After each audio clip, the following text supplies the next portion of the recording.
Rafale மெயினாக dark வெப்பை use பண்ணிக்கிட்டு இருந்தார். அவர் யூஸ் பண்ணதுக்கு உண்டான முக்கியமான காரணம் நிறையா பேருடைய சீக்ரெட் ஃபைல்ஸை இவர் ஹேக் பண்ணி எடுத்துட்டு அவங்கள பிளாக்மெயில் பண்ணி அதன் மூலியமாக பணம் சம்பாதிக்கணும் அப்படின்னு சொல்லி தான். ஸோ இது மூலியமாக அவருக்கு பார்த்திங்கன்னா ஒரு சில நேரங்களில் நிறையா பணம் கிடைச்சிருக்கு. இதுவே கண்டினியூ பண்ணி அடுத்த கட்டமாக அவர் என்ன பண்ணுறாரு அப்படின்னா, கவர்மெண்ட்டோடைய சில பர்சனல் ஃபைல்ஸ் எல்லாம் கூட அந்த டார்க் வெப்பில் ஸ்டோர் பண்ணி வச்சுருப்பாங்க, அதை ஹேக் பண்ணலாம் அப்படின்னு சொல்லி முயற்சி பண்ணார். நிறைய பணக்காரங்களுடைய சீக்ரெட் ஃபைல்ஸை அதில் வச்சுருப்பாங்க. சரி, அதையும் ஹேக் பண்ணலாம் அப்படின்னு சொல்லி முயற்சி பண்ணிக்கிட்டு இருந்தார். இதுக்கு ஒரு முரட்டு தைரியம் வேணும் அப்படின்னு சொல்லலாம். ஏன்னா அந்த இடங்களில் ஆபத்துகள் ரொம்ப ஜாஸ்தி. ஆனால் ரஃபேல் ஒரு சீசன்ட் ஹேக்கர். ஸோ அவரை யாருனாலையும் கண்டுபிடிக்க முடியாது அப்படின்னு சொல்லிட்டு ரொம்பவும் நம்பிக்கையோடு தான் அந்த மாதிரி ஃபைல்ஸ்லாம் ஹேக் பண்ண ஆரம்பித்தார். அப்படி ஹேக் பண்ண ஆரம்பித்த ரஃபேலுக்கு என்ன நடந்ததுன்னு தெரியுமா? வாங்க பார்க்கலாம். நான் உங்கள் Varadaraja and welcome to our channel and welcome to Dark Web episode number 17.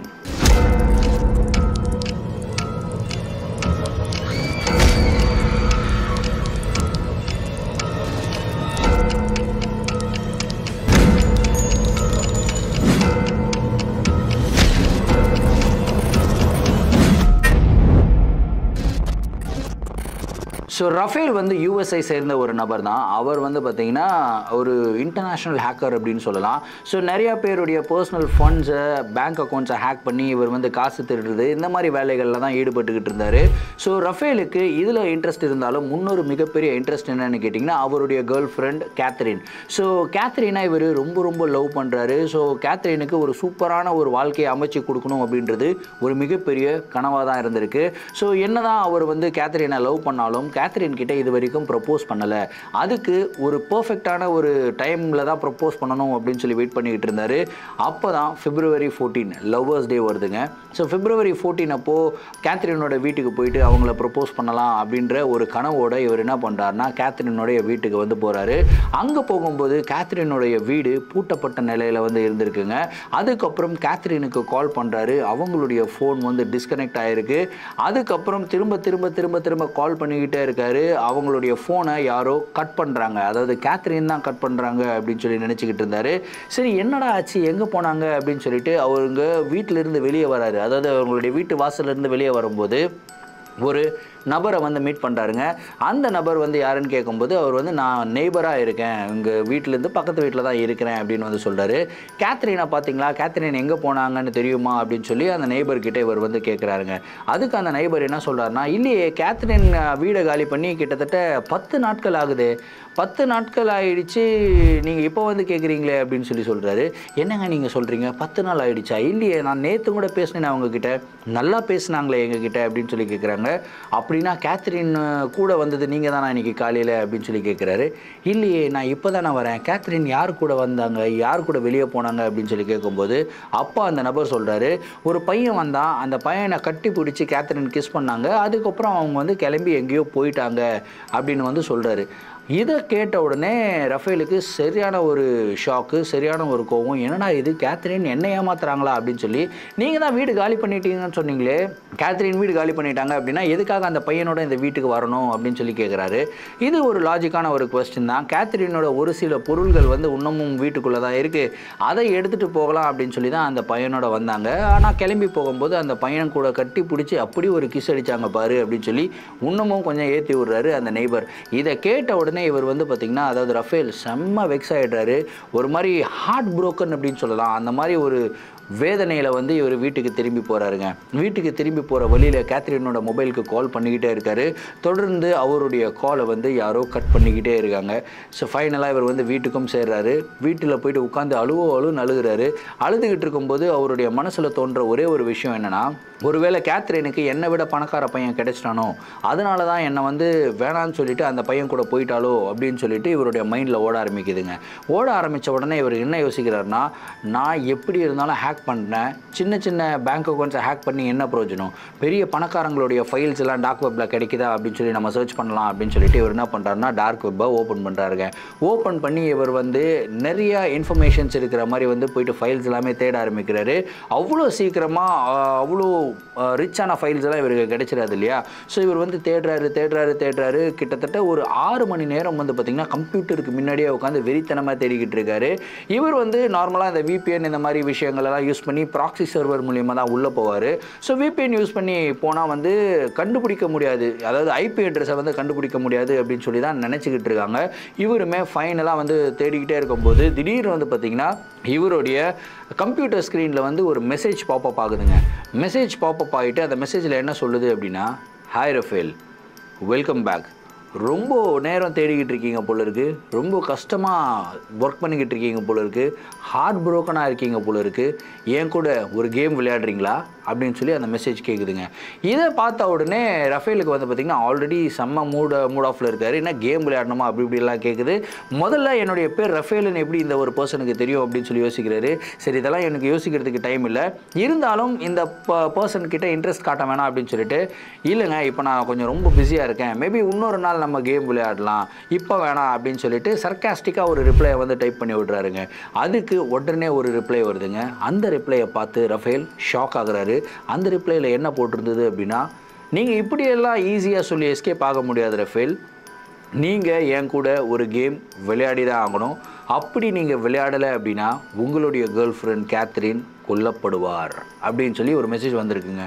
இந்த ஒரு மெசேஜை பார்த்த உடனே ரஃபேலுக்கு செம ஷாக்கு. என்னடா இது, கேர்ள் ஃப்ரெண்ட் கேத்ரின் கொல்லப்படுவாரா, என்னுடைய கேர்ள் ஃப்ரெண்ட் கேத்ரின் தான்ற அளவுக்கு இந்த பர்சனுக்கு எப்படி நம்மளை பற்றி தெரியும், என்னானே யூஸ் பண்ணிக்கிட்டு இருக்கிறது ப்ராக்ஸி சர்வர், இந்த சர்வர் மூலிமா என்னுடைய IP அட்ரஸை கூட கண்டுபிடிக்க முடியாது, அப்படி இருக்கும்போது எப்படி என்னை பற்றி இந்த பர்சனுக்கு தெரியும் அப்படின்னு சொல்லிட்டு திரும்ப ஒரு மெசேஜ் டைப் பண்ணுறாரு.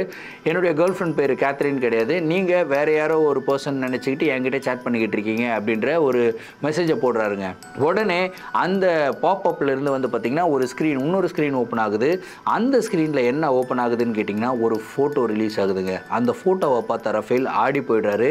ஏன்னா அந்த ஸ்க்ரீனில் இருந்தது யாருன்னு கேட்டிங்கன்னா ரஃபேல் தான். ரஃபேல் இப்போ சிஸ்டமுக்கு முன்னாடி வந்து உட்காந்துக்கிட்டு இருக்கார் இல்லையா, அதை தான் ஃபோட்டோவாக எடுத்து போஸ்ட் பண்ணி விட்ருக்காங்க. இதை பார்த்த உடனே அவருக்கு செம்ம ஷாக்கு. என்னங்க நீங்கள் என்னுடைய ஃபோட்டோ, அப்போ என்னுடைய கம்ப்யூட்டரை நீங்கள் ஹேக் பண்ணிட்டீங்களா, என்னுடைய IP அட்ரஸ் எப்படி கண்டுபிடிச்சிங்க, என்னுடைய கம்ப்யூட்டர் எப்படி ஹேக் பண்ணீங்க அப்படின்னு பல கேள்விகள் வந்து ரஃபேல் கேட்குறப்பல உடனே அந்த பக்கத்துலேருந்து அந்த மெசேஞ்சரில் என்ன வருது அப்படின்னா, நான் என்ன பண்ணேன், உன்னோட கம்ப்யூட்டர் எப்படி ஹேக் பண்ணேன் அப்படின்ற கேள்விக்கு உண்டான பதிலெல்லாம் என்னால் சொல்லிக்கிட்டு இருக்க முடியாது, உன்னால் இப்போது கேம் விளையாட முடியுமா முடியாதா, இதுக்கு மட்டும் பதில் சொல்லு அப்படின்னு வந்து சொல்கிறாருங்க. சரி, என்ன கேம், என்ன தான் வந்து பதில் சொல்லணும் சொல்லு அப்படின்னு சொல்லும்போது, நான் ஒரு சில கேள்விகள் கேட்குறேன், கேள்விகள் கேட்டு நீ கரெக்டாக ஒரு குறிப்பிட்ட டைமுக்குள்ளே ஆன்சர் சொல்லணும், அப்படி நீ ஆன்சர் சொல்லலை அப்படின்னா உன்னுடைய கேர்ள் ஃப்ரெண்ட் கேத்ரின் கொல்லப்படுவார் அப்படின்னு வந்து போட்டிருந்ததுங்க. இதை படித்த உடனே இவருக்கு கை கால்லாம் நடுங்குது. ஐயோ, கேத்ரின் ஏதோ உண்மையிலேயே ஒரு மிகப்பெரிய ஆபத்தில் தான் மாட்டிக்கிட்டாங்க. அப்போ அந்த நெய்பர் சொன்ன விஷயம் உண்மையாக பொய்யா, அது வந்து உண்மையாக தான் இருக்கணும், ஒருவேளை ஒரு பையன் கூட போயிருக்காளே அந்த ஒரு பையன் தான் இந்த மாதிரியெல்லாம் பண்ணிக்கிட்டு இருக்கானோ அப்படின்ற ஒரு பயமும் இவருடைய மனசுக்குள்ளே வருது. என்ன இருந்தாலும் என்னுடைய கேர்ள் ஃப்ரெண்டை காப்பாற்றியே தீரணும் அப்படின்ற ஒரு முடிவுக்கு வந்து வராருங்க. சரிங்க, இந்த கேமை நான் விளையாடுறேன், ஆனால் இந்த கேமை விளையாடுறதுக்கு முன்னாடி உங்ககிட்ட ஒரு கேள்வி நான் கேட்கணும், அதுக்கு மட்டும் உங்களால் பதில் சொல்ல முடியுமா அப்படின்னு சொல்லிட்டு ரஃபேல் வந்து அனுப்புறாரு. உடனே அந்த பர்சன் ஓகே நான் பதில் சொல்கிறேன் அப்படின்னு வந்து சொல்கிறாப்புல. எப்படி உங்களுக்கு கேத்ரினை தெரியும், கேத்ரினை எதுக்காக கடத்துனீங்க, ஏன் இந்த வேலையை பண்ணுறீங்க அப்படின்ற ஒரு கேள்வியை வந்து கேட்குறாருங்க. அதுக்கு அந்த பர்சன் என்ன தெரியுமா சொல்கிறாரு, நம்ம விஜய் சேதுபதி சார் ஸ்டைலில் நான் ஒரு கதை சொல்லிட்டா சார் அப்படின்னு சொல்லுவார் இல்லையா, அந்த மாதிரி அந்த ஒரு person you want to hear a story அப்படின்னு சொல்லி ஒரு மெசேஜ் போடுறாருங்க. எஸ் அப்படின்னு சொல்லிட்டு ரஃபேல் டைப் பண்ணுறாரு. அப்போ தான் அந்த பர்சன் சொல்கிறாரு, உங்களுக்கு தான் டார்க் வெப் அப்படின்றது ரொம்ப பிடிக்கும் அப்படின்னு நினச்சிக்கிட்டு இருக்கீங்களா, உங்களை விட டார்க் வெப்பை கேத்ரினுக்கு ரொம்ப ரொம்ப பிடிக்கும். இதுக்கு முக்கியமான காரணம் கேத்ரினுடைய ஃப்ரெண்ட்ஸ். நான் வந்து ஒரு அழகான பெண்களை ஸ்டாக் பண்ணுற ஸ்டாக்கர், அதாவது ஒரு அழகான பெண்களை தேடி தேடி போயிட்டு கண்டுபிடிச்சி அவங்கள கொடூரமாக கொலை பண்ணுறது தான் என்னுடைய ப்ரொஃபஷனாகவே நான் வச்சுக்கிட்டு இருக்கேன். இது மூலியமாக நான் என்ஜாய் பண்ணுறேன். ஸோ அப்படி தான் கேத்ரினுடைய ஒரு ஃப்ரெண்டை நான் ஸ்டாக் பண்ணிகிட்டு இருந்தேன். டார்க் வெப்பில் அவங்க என் கூட வீடியோவில் வந்து பேசிக்கிட்டு இருந்தாங்க. நான் எப்பயுமே வீடியோவில் மாஸ்க் போட்டுட்டு தான் வருவேன். என்னுடைய உண்மையான ஃபேஸ் யாருக்குமே தெரியாது. ஸோ வீடியோவில் சேட் பண்ணிக்கிட்டு இருக்கும்போது கேத்ரின் வந்து அவங்க ஃப்ரெண்டுடைய ரூமுக்குள்ளே வராங்க. அவங்கள பார்த்த உடனே அப்படியே ஸ்டன் ஆகிட்டேன். ஏன்னா என்னுடைய வாழ்க்கையில் இந்த அளவுக்கு அழகான பெண்ணை நான் பார்த்ததே கிடையாது. ஆனால் என்னதான் இருந்தாலும் கேத்ரின் மேலே எனக்கு இன்ட்ரெஸ்ட் வரல. அவங்க ஃப்ரெண்டு மேலே தான் இன்ட்ரெஸ்ட் இருந்தது. ஆனால் கேத்ரின் கிளம்பி போனதுக்கப்புறம் அவங்க ஃப்ரெண்டு என்ன சொன்னாங்க அப்படின்னா, என்ன தான் இருந்தாலும் நான் எவ்வளோ தான் அழகாக இருந்தாலும் கேத்ரின் என்னை விட அழகாக இருக்கால்ல அப்படின்னு சொல்லிட்டு அந்த பொண்ணு வந்து கேத்ரினை பார்த்து பொறாமப்பட்டுச்சு. அப்போ தான் நான் முடிவு பண்ணேன், என்னுடைய நெக்ஸ்ட் டார்கெட் கேத்ரின் தான். ஏன்னா ஒரு பொண்ணே இன்னொரு பொண்ணை பார்த்து பொறாமப்படுது அப்படின்னா அந்த பொண்ணு எவ்வளோ பெரிய அழகியாக இருக்கணும் அப்படின்றது தான் என்னுடைய மனசுக்குள்ளே ஸ்ட்ராங்காக ஓடிக்கிட்டு இருந்தது. அதுக்கப்புறம் நான் கேத்ரினுடைய சிஸ்டமுடைய ஆக்சஸ் கிடைக்குமா அப்படின்னு சொல்லி தேடி பார்த்துக்கிட்டு இருக்கும்போது கேத்ரினே அவங்களுடைய வீட்டில் டார்க் வெப்பை ஆக்சஸ் பண்ண ஆரம்பித்தாங்க. அதன் மூலயமா அவங்களுடைய சிஸ்டம்குள்ளே வந்து புகுந்தேன். கேத்ரினுடைய நடவடிக்கையை ஒன்றா நோட்டீஸ் பண்ண ஆரம்பித்தேன். அவங்களுடைய வெப்கேமை வந்து நான் ஹேக் பண்ணிட்டேன். அதுக்கப்புறம் கேத்ரினை 24/7 நான் பார்த்துக்கிட்டே இருந்தேன். அவங்க குளிச்சுட்டு வெளியே வரும்போது ட்ரெஸ் மாற்றும் போது அதுக்கப்புறம் ஒரு வேலை பண்ணும்போதும் நான் பார்த்து ரசிச்சுக்கிட்டே இருந்தேன். ஸோ கொஞ்ச நாட்களில் என்ன ஆயிடுச்சு அப்படின்னா என்னுடைய கேத்ரின் வந்து என்னுடையது அப்படின்ற மாதிரி ஆயிடுச்சு. ஸோ கேத்ரின் இல்லாமல் என்னால் இருக்கவே முடியாது அப்படின்ற ஒரு நிலைமைக்கு வந்துட்டேன். அதுக்கப்புறம் கேத்ரினை மீட் பண்ணணும் அப்படின்ற ஒரு ஆசையில் நான் என்ன பண்ணினேன் அப்படின்னா கேத்ரினுடைய வீட்டுக்கு போனேன். கேத்ரினுக்கே தெரியாமல் அவங்க வீட்டில் நான் ஒளிஞ்சு இருந்தேன். லைவாக கேத்ரினை பார்த்துக்கிட்டு இருந்தேன், சந்தோஷம் அடைஞ்சிக்கிட்டு இருந்தேன். அப்போ தான் கேத்ரினுக்கு அப்பப்போ ஒரு சில கிஃப்ட்ஸ் வந்து அவங்களுடைய வீட்டில் வந்து வச்சுட்டு போயிருந்தேன். ஸோ அந்த கிஃப்ட் எல்லாமே கேத்ரின் வந்து எடுத்து ஓப்பன் பண்ணி பார்த்த உடனே கேத்ரின் சந்தோஷப்பட்டாங்க. அந்த கிஃப்ட்டை பார்த்து ரொம்ப சந்தோஷப்பட்டுட்டு கேத்ரின் என்ன சொன்னாங்க அப்படின்னா, ரஃபேல் என்னை எவ்வளோ லவ் பண்ணியிருக்கணும், எனக்கு இந்த மாதிரி சர்ப்ரைசிங் கிஃப்ட்ஸ் கொடுத்துக்கிட்டே இருக்கானே, எனக்கு ரொம்ப ஹாப்பியாக இருக்குது. என்னுடைய லவ்வை கண்டிப்பாக February 14 அன்றைக்கி அவங்ககிட்ட சொல்லுவேன் அப்படின்னு சொல்லி சொன்னாங்க. இப்போ தான் எனக்கு ரஃபேல் அப்படின்ற ஒரு கேரக்டரை பற்றி தெரிஞ்சுது. ரஃபேல் அப்படின்ற பேரை கேட்டாலே எனக்கு ரொம்ப இரிட்டேட்டிங்காக இருந்தது. சாவுக்கு மேலே பயங்கரமான ஒரு விஷயத்தை ரஃபேலுக்கு கொடுக்கணும் அப்படின்னு சொல்லி நான் முடிவு பண்ணேன். அப்போ தான் கேத்ரினை கொஞ்சம் கொஞ்சமாக பயம் பொறுத்த ஆரம்பித்தேன். திடீர்னு ஒரு நாள் கேத்ரினுடைய வீட்டுக்குள்ளே ஒரு விரலை கட் பண்ணி எடுத்துகிட்டு வந்து வச்சேன். அந்த விரல் யாருடையது அப்படின்னா அவளுடைய ஃப்ரெண்டுடைய விரல் தான். அந்த விரலை பார்த்த உடனே கேத்ரினுக்கு தெரிஞ்சிருச்சு அவளுடைய ஃப்ரெண்டுடையது அப்படின்னு சொல்லி உடனடியாக அவளுடைய ஃப்ரெண்டுக்கு கால் பண்ண உடனே அவள் ஃப்ரெண்டு வந்து எடுக்கலை. ஆனால் வேற யாரோ எடுத்து அந்த பெண் கதற சவுண்டு மட்டும் கேத்ரின் வந்து கேட்டா. இதை கேட்ட உடனே அழுதுகிட்டு இருந்தா. அந்த டைமில் தான் நான் கேத்ரினுக்கு முன்னாடி போய் நின்னேன். என்னை பார்த்த உடனே கேத்ரினுக்கு ஒரு மிகப்பெரிய ஷாக். ஏன்னா அவளுடைய ஃப்ரெண்டுடைய சிஸ்டமில் என்னுடைய முகத்தை அவள் ஆல்ரெடி பார்த்துருக்கா, மாஸ்க் போட்ட முகத்தை பார்த்துருக்கா. அதே மாதிரி அதே மாஸ்கோட தான் போய் நின்னேன். என்னை பார்த்த உடனே கேத்ரின், ஏன் என்ன இந்த மாதிரி பண்ணுற, என்னை விட்டுடு நான் எங்கேயாவது போயிடுறேன், உன்னை பற்றி யார்கிட்டையும் சொல்ல மாட்டேன் அப்படின்னு சொல்லி கதறி அழுதா. ஆனால் அந்த கதறி அழுகும் போதும் கூட அவளுடைய அழுகிறம்போது அவளுடைய ஃபேஸ் கட் இருக்குது தெரியுமா, வேற லெவல். அந்த ஃபேஸ் கட்டை பார்த்து அந்த ஃபேஸ் கட்டில் மயங்கி விழுந்தவன் தான் நான். அதுக்கப்புறம் கேத்ரினை நான் கடத்தி கூட்டிகிட்டு போயிட்டேன் அப்படின்ற ஒரு இன்ஃபர்மேஷன் வந்து சொல்கிறாப்புல. கதை நல்லா இருந்ததாப்பா அப்படின்னு வேற வந்து கேட்குறாப்புல. டேய் என்னடா பண்ண, கேத்ரினை எங்கடா வச்சிருக்க அப்படின்னு சொல்லி கேட்கும்போது, சரி இப்போது நம்ம கேமுக்கு வருவோம். நான் உன்னுடைய வீட்டில் தான் இருக்கேன். உன்னுடைய வீட்டில் நான் எந்த பகுதியில் இருக்கேன், உன்னுடைய பாத்ரூம்குள்ளே இருக்கிறேன்னா, இல்லை உன்னுடைய பேஸ்மெண்ட்டில் இருக்கிறேன்னா, இல்லை உன்னுடைய பெட்ரூமில் இருக்கிறேன்னா, ஆப்ஷன் 3 தான். நீ பதில் சொல்லி ஆகணும். இந்த பதில் சொல்கிறதுக்கு உனக்கு 2.5 minutes டைம் இருக்குது. 2 minutes and 30 seconds அப்படின்னு சொல்லிட்டு ஒரு டைமர் வந்து ஸ்டார்ட் ஆகுதுங்க. அந்த டைமர் ஸ்டார்ட் ஆன உடனே இவர் வந்து ரஃபேல் என்னது என் வீட்டில் இருக்கிறானா, ஒருவேளை இவன் பொய் சொல்கிறானோ அப்படின்னு சொல்லிட்டு, இல்லை நான் நம்ப மாட்டேன், என் வீட்டில் நான் தனியாக தான் இருக்கேன், நான் எப்படி நம்புறது நீ என் வீட்டில் இருக்கிற அப்படின்னு சொல்லிட்டு மெசேஜ் டைப் பண்ணுறாரு. திரும்பவும் ஒரு மெசேஜில் ரிப்ளை வருது, அப்படியா நீ நம்பலையா, சரி இப்போது உனக்கு பின்னாடி இருக்கிற சோஃபாவில் ஒரு சிவப்பு கலர் பொம்மை வச்சுருக்கியா, அதை திரும்பி பாரு அப்படின்னு சொல்லி சொல்கிறாரு. திரும்பி பார்த்தா உண்மையிலேயே அந்த இடத்துல ஒரு சிவப்பு கலர் பொம்மை இருக்குங்க. இதை பார்த்த உடனே ரஃபேலுக்கு வந்து தெரிஞ்சிடுது, ஆஹா நம்ம வீட்டில் நடக்கிற எல்லா விஷயங்களையும் இவன் மானிட்டர் பண்ணுறான். ஆனால் இவளுக்கு ஒரு சந்தேகம் என்னன்னா, ஒருவேளை இவன் வந்து வெப்கேம் மூலியமாக ஆக்சஸ் பண்ணுறானோ, ஏன்னா கேத்ரினுடைய சிஸ்டமும் வெப்கேம் மூலியமாக தான் ஆக்சஸ் பண்ணியிருக்கான். அந்த மாதிரி பண்ணுறானோ அப்படின்ற ஒரு சந்தேகத்தில் இவர் என்ன சொல்கிறாருன்னா, சரி இதெல்லாம் ஈஸியாக சொல்லிவிடுவேன், கிச்சனில் நான் இந்த மீட்டை வந்து எங்கே வச்சுருக்கேன் அப்படின்னு சொல்ல முடியுமா அப்படின்னு சொல்லி கேட்குறாரு. ஏன்னா அப்போ தான் ரஃபேல் வந்து பார்த்திங்கன்னா ஒரு மீட்டு வாங்கிட்டு வந்து வச்சுருக்காரு, அதாவது சமைக்கலான்னு சொல்லி வச்சுருக்காரு. ஸோ மீட்டை வந்து ஃப்ரிட்ஜுக்குள்ளே வைக்காமல் வெளியே தான் வச்சுருக்காரு. அதுக்கு எக்ஸாக்டாக அந்த மீட் எங்கே இருக்குது அப்படின்ற ஒரு லொக்கேஷன் முதல் கொண்டு வந்து பார்த்திங்கன்னா அந்த ஒரு பர்சன் சொல்கிறாப்புல. சொல்லிவிட்டு என்ன சொல்கிறாருன்னா, அதுக்கு அடுத்த மெசேஜில் உனக்கு இன்னும் 1 நிமிஷம் 30 செகண்ட் தான் இருக்குது, இதுக்குள்ளே நீ பதில் சொல்லலை அப்படின்னா உன்னுடைய கேர்ள் ஃப்ரெண்ட் காலி அப்படின்ற ஒரு மெசேஜ் வருதுங்க. இதை பார்த்த உடனே இவர் குடுகுடுன்னு எழுந்துக்கிறாரு, ஃபாஸ்ட்டாக போகிறாரு. இவன் சொன்னது வந்து 3 இடம், என்னுடைய பாத்ரூம், என்னுடைய பெட்ரூம், அதுக்கப்புறம் என்னுடைய பேஸ்மெண்ட். இந்த 3 இடத்துல ஏதாவது ஒரு இடத்துல தான் இருப்பான், அவனை கொன்னுடலாம் அப்படின்னு சொல்லிட்டு கையில் கத்தி எடுக்கிறாரு. கத்தி எடுத்துகிட்டு நேராக பாத்ரூமுக்கு போகிறாரு. பாத்ரூம் டோரை ஓப்பன் பண்ணுறாரு. ஓப்பன் பண்ணி பார்த்தா அந்த இடத்துல யாருமே கிடையாது. அதுக்கப்புறம் அவருடைய பெட்ரூமுக்கு போகிறாருங்க. பெட்ரூமை ஓப்பன் பண்ணி எல்லாமே தேடுறாரு. பெட்ரூம்லேயும் வந்து பார்த்திங்கன்னா யாருமே கிடையாது, பெட்ரூமும் காலியாக தான் இருக்குது. ஆனால் அந்த டைமில் அவருடைய பெட்ரூமுடைய டோரில் வந்து பார்த்திங்கன்னா யாரோ ஒருத்தர் வந்து நின்றுக்கிட்டு இருக்க மாதிரி ஒரு ஃபீல் இவருக்கு வந்து தெரியுது. அப்படியே முன்னாடி இருக்கிற கண்ணாடியில் பார்த்தா பின்னாடி ஒரு கொடூரமான ஒரு உருவத்தோட ஒரு பர்சன் வந்து நின்றுக்கிட்டு இருக்கான். அந்த ஒரு பர்சனை பார்த்த ரஃபேல் பின்னாடி திரும்புகிறாரு. திரும்பின உடனே அந்த பர்சன் வந்து ஓடுறாங்க. அந்த பர்சன் ஓடும்போது அந்த பர்சனை துரத்திக்கிட்டே ரஃபேல் வந்து ஓடுறாரு. துரத்திக்கிட்டே ஓடும்போது திடீர்னு அந்த பர்சன் மாயமாக மறையறான். எங்கடா போனா அப்படின்னும் போது திரும்பியும் அவருடைய சிஸ்டமில் வந்து பார்த்திங்கன்னா 31 செகண்ட்ஸ் லெஃப்ட் அப்படின்னு சொல்லி போட்டிருந்தது. அதுக்கப்புறம் ஐயோ 31 செகண்ட்ஸ் தானே அப்படின்னு சொல்லிட்டு இந்த பக்கம் திரும்பி பார்த்தா அவருடைய பேஸ்மெண்ட்டுக்கு போகிற ஒரு டோர் இருக்குங்க. அந்த ஒரு டோர் வந்து பார்த்திங்கன்னா ஓப்பன் ஆகிருக்கு. அந்த ஒரு டோருக்கு பின்னாடி இருந்து ஒரு கருப்பு கலர் மாஸ்க்கை போட்டுட்டு வெறும் கண்கள் மட்டும் தெரிகிற மாதிரி ஒரு பர்சன் வந்து எட்டி பார்க்குறாருங்க.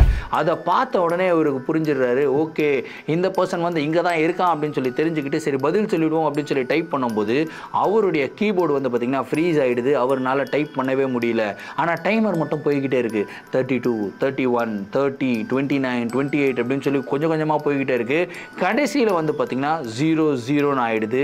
அப்போது அந்த இடத்துல வந்து பார்த்திங்கன்னா ஒரு வீடியோ கேமரா ஓப்பன் ஆகுது. அதாவது ஒரு வீடியோ கால் ஓப்பன் ஆகும் இல்லையா, அந்த மாதிரி அவருடைய சிஸ்டமில் ஓப்பன் ஆகுதுங்க. ஓப்பன் ஆன உடனே அந்த இடத்துல அந்த மாஸ்க் போட்ட ஒரு பர்சன் தான் நின்றுக்கிட்டு இருக்கான்.